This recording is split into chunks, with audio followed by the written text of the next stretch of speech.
This is the Snowbiz Now Entertainment Network.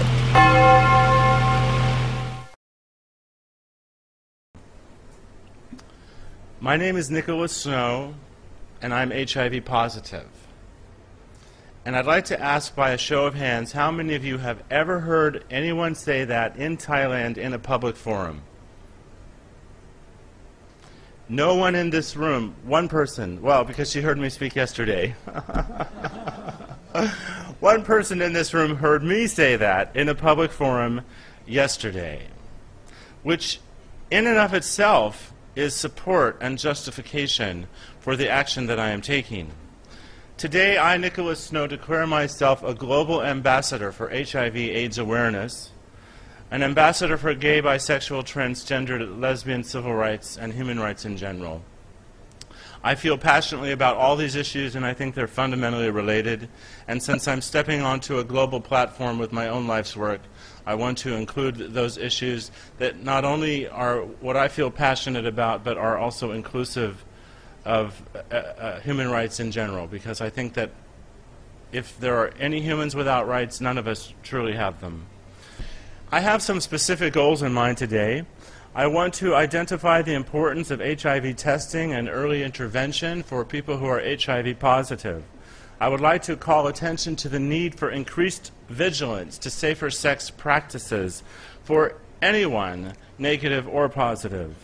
I also would like to call attention to and address some of the stigmas and challenges faced by HIV positive people, and touch on some key issues facing the broader gay, lesbian, bisexual, and transgendered community. And finally, I'm positioning myself to be a strong, powerful leader about these issues for the rest of what I believe will be a very long life. So, one of the things that you may be wondering is, why and how did I become HIV positive in the third decade of an epidemic in which we all have the knowledge and information with which to protect ourselves? The bottom line is, I didn't use a condom when I should have. But what are the reasons that I didn't use a condom?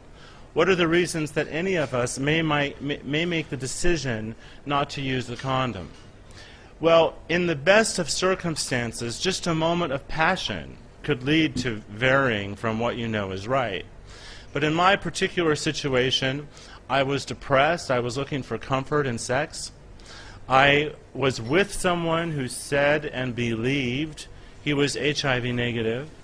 I had a false sense of security about my ability to remain HIV negative because I had been HIV negative for so long. And also, I was unaware of the rate of HIV infection among MSM in Bangkok. MSM, by the way, stands for men who have sex with men.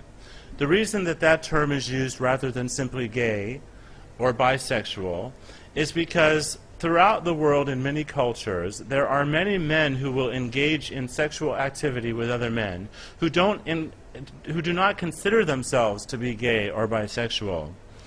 In fact, I was speaking with someone from one country in Asia who was telling me about his sexual history, and because he had actually never had intercourse with another man, didn't believe that anything else that he had done with another man classified as sexual activity. Another thing that informs this issue is the fact that around the world, cultures do not allow people to be themselves.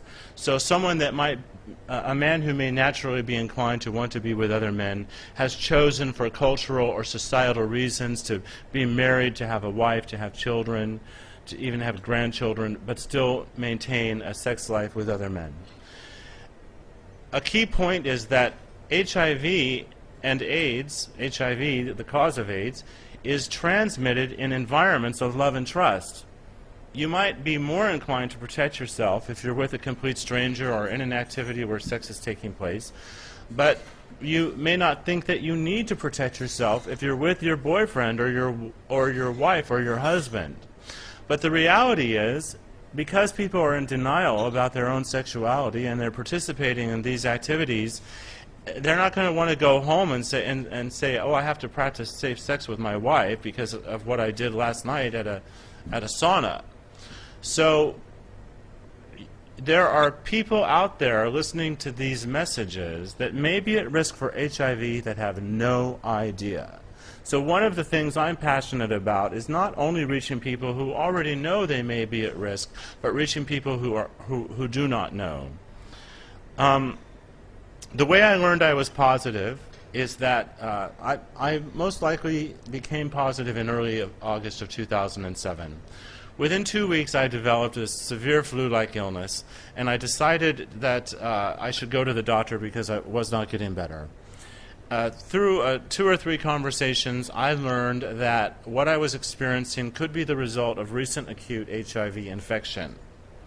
I was a bit stunned to hear that. I also at the time did not have the money to get the sort of test that, which is fairly expensive shortly after exposure. The sort of test you get to know if you've been exposed is more expensive than the common test that's used several months after you're exposed. And I didn't have the money for that test, so I just went home. But in the back of my head for the remainder of last year, I knew I could be HIV positive, and going into this year, I wanted to know.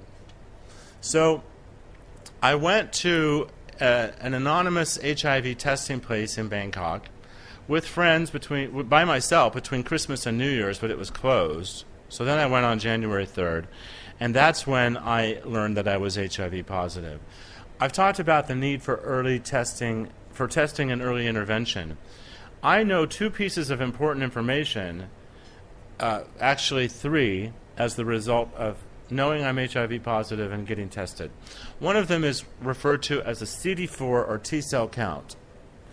The protocols for starting medicine for HIV treatment are related to this number. In the United States, the protocol is if you have a CD4 count of 300 or less, you would start medication. In Thailand, I believe that protocol is 250, but I think they're considering increasing that to 300. My T-cell count, when I got it in January, was 999, which is considered in the normal range. And in August, when I tested again, it was 1,047. So I know I'm HIV positive. I need to protect myself and my partners. I also know that I have a chronic manageable disease that I should pay attention to, which has inspired me to eat well, to exercise, to go to the gym, to lose weight. But I also know I need to monitor that number. The other number that is related to it is your viral load. My viral load at the time I tested in January was less than 2,000. I haven't tested since because I've been told early on in infection you only need to have that test about once a year. Many people in Thailand and all over the world find out that they are HIV positive because they get sick. At this point, their CD4 count has plunged. They're already getting opportunistic infections. Damage to their health has occurred that did not need to occur, and they have to deal with this information in the middle of an illness rather than when they're healthy. So that's why one of the reasons I'm coming out for this with this campaign. Now, after this information, I started to think. A lot of my conversations with my friends here in Thailand have been about glorifying our sexual adventures. I think that that's just a male thing. You know, it happens all over the world. Men talk about their sexual conquest. But never were our conversations, or rarely were our conversations, about protecting ourselves from HIV and doing things that we could do to protect ourselves. And in addition, after I became HIV positive, but before I knew about it, I learned that someone I have known for a long time was HIV positive, and he became HIV positive well into the epidemic. I think it's important that any person who is HIV positive have the right and the privilege of expressing that information when and how they choose. It's a very personal situation with significant ramifications. So I respect this person's decision to have not told me, but I kept asking myself, would I have responded differently? Would I have behaved any differently if I had known someone in my life had become exposed to HIV well into the epidemic? Would that have made an impact? I will never know the answer to that question, but I've decided that everyone who knows me in the media or personally will know that they know someone who is HIV positive. Why am I in the media?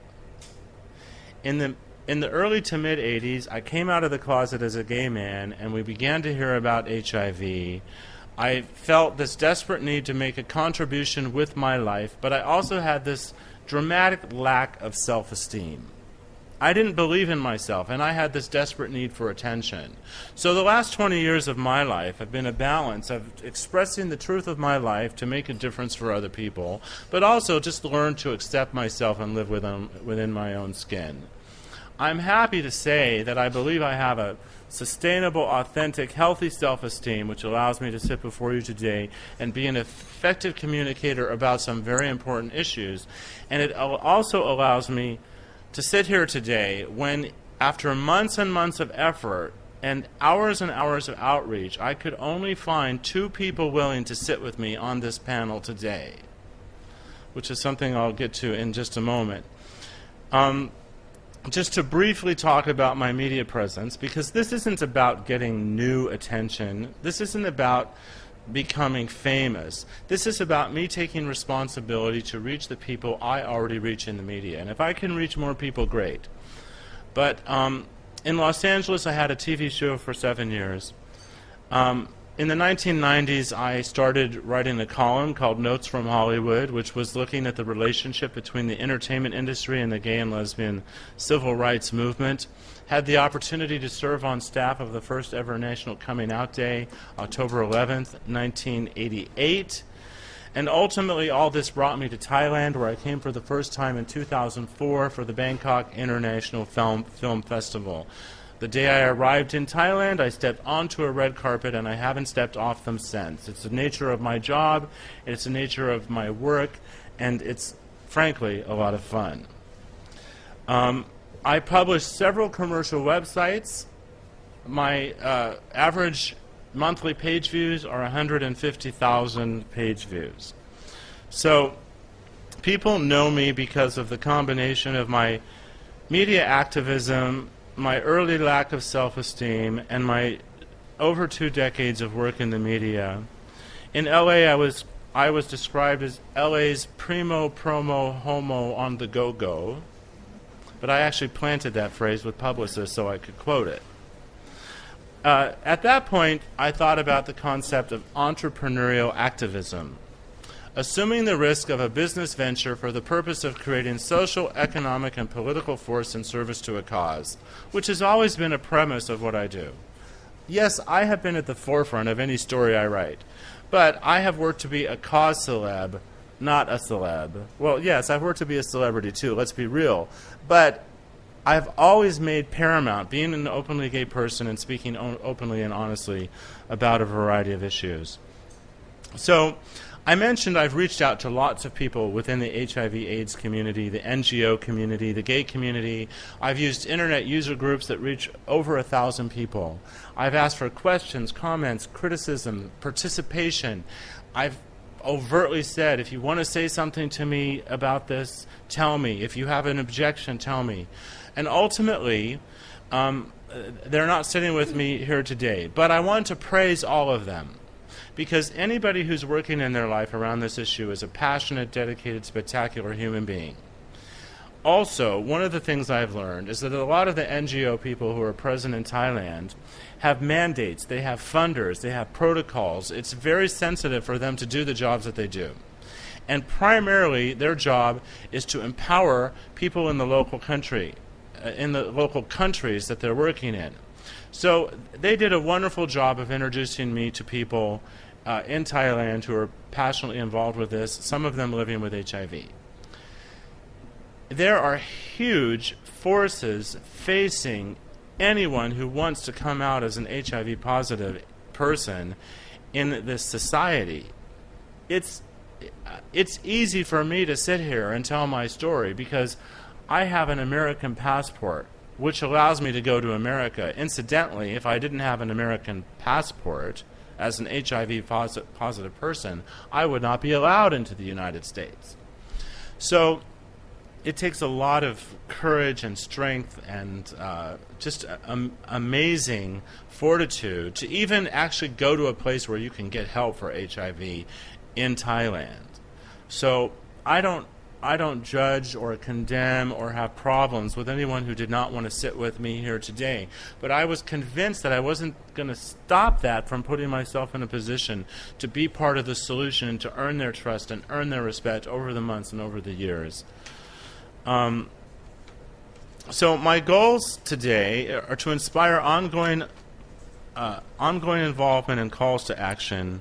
And in the recent months, a couple months ago, when I realized, okay, I wasn't necessarily going to know what to say to people or what our calls to action would be, I decided to create a website. That website is actionequalslife.com. Expressing the truth of our lives and transforming the planet. It's big, it's grand, but frankly, there are people who have come to HIV support groups because of one anonymous email I sent online, and that person's life has forever changed. My life has been forever changed by people who reach out to me in the similar ways. So it's grand, but it's practical and it's real.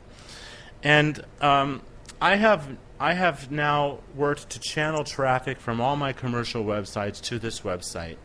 I'm telling my story in a variety of media. This is Spice Magazine, described as the essential guide to Thailand for men.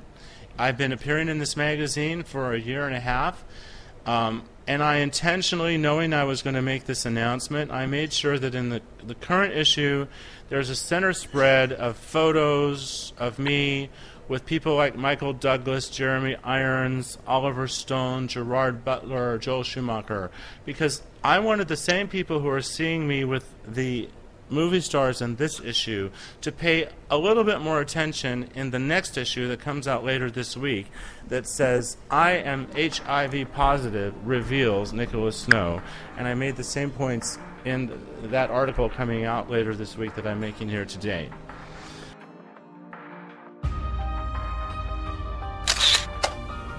This is the Snowbiz Now Entertainment Network.